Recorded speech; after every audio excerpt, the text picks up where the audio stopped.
Guys, I'm Rex at kung di ka pa nakasubscribe dito sa channel ko, mag-subscribe ka. I-ring mo na yung bell para palagi kang updated. So ngayong araw guys, may isang tao na nagtanong sa atin dahil napapanood niya daw tayo sa mga vlog natin, dahil magaling daw ako Tagalog, tsaka magaling daw ako manalita. Nagtatanong siya, hindi ko na siya papangalanan, at kung mapapanood mo man daw, ito na yung sagot sa tanong mo. At sana masagot ko yung tanong mo, Ang tanong niya ano daw po yung religion ko, o ano daw po ako, ano ba ako, anong religion ko, bakit magaling daw akong Tagalog, bakit ba ako talaga magaling? Hindi naman ako magaling, talagang sadyang nabubulol din ako, mapapansin ninyo. Medyo nabubulol din tayo, paminsan. Bulol din tayo paminsan. Kaya sa yung nagtatanong kung ano ba ang ating religion, isa po akong Maranao, isa akong Maranao content creator din, at Maranao YouTuber. Sa madaling salita, ganun lang yan, di ba? Yun po yung aking religion. Yun po yung aking religion. Isa po akong Maranao. At ang isa pang tanong niya kung bakit ko daw pinasok yung YouTube. Bakit ko ba talaga pinasok yung YouTube? Wala lang. Gusto ko lang maka-inspire ng tao. Kumbaga parang papakita ko sa kanila yung ano ako, kung ano maging natural ko. Marami kasi yung mga tao na mga pang-usga, yung mga tao na kung ano-anong pinagsasabi sa'yo, diba? Ngayon ito sa YouTube, mas naibibigay ko yung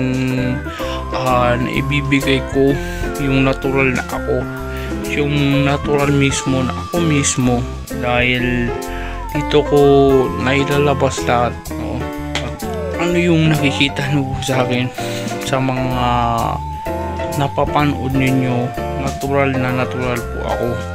Kahit po makita nyo kung personal, talagang wala po talaga, wala tayong magagawa, pangit talaga. Kaya wala tayong magagawa sa bagay na yan. Talagang pinanganak tayong ganito. Yun, sana po nasagot ko yung katanungan, Ito, marami din kasi ang nagtataka kung ano ba tayo, kung sino ba tayo, diba? Kasi mapapansin nyo naman po sa aking mga sinasabi, medyo nabubulol po tayo. Ako naman natuto mag-Tagalog. Bumalik tayo noong 2018 pala, 2018, at may naging kaibigan ako taga Maynila. May nakilala akong taga Bacoor, Cavite, probinsya ng taga Cavite. Naging kaibigan, at yung isa naging girlfriend ko po. At yun, hanggang nakilala ko sila. Sobrang habang storya nun kung bakit ko sila nakilala, Ay sa inyo, kung nanonood man kayo, Bernadette Magnanao and Jill Ramos, shout out sa inyo.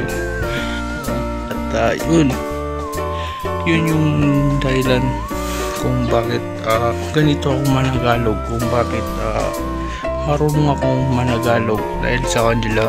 Bakit di ko naman sinisisi sila kung bakit ako ganito. Dahil din sa kanila natuto ako mag-Tagalog. Noong una medyo bulol-bulol pa, medyo tayo hindi pa medyo marunong salita. Dahil sa kanila natutunan natin na Managalog. Hindi naman yung mga malalim ng Tagalog, sadyang mga malalambutan ng Tagalog. Yun na kasi yung kaya natin, yun, maraming salamat. Sana po rin sa nagtanong, nasagot ko yung tanong mo. Maraming pong salamat sa panonood. Like, comment, subscribe, and ring the bell. Maraming salamat. Sa next, peace out.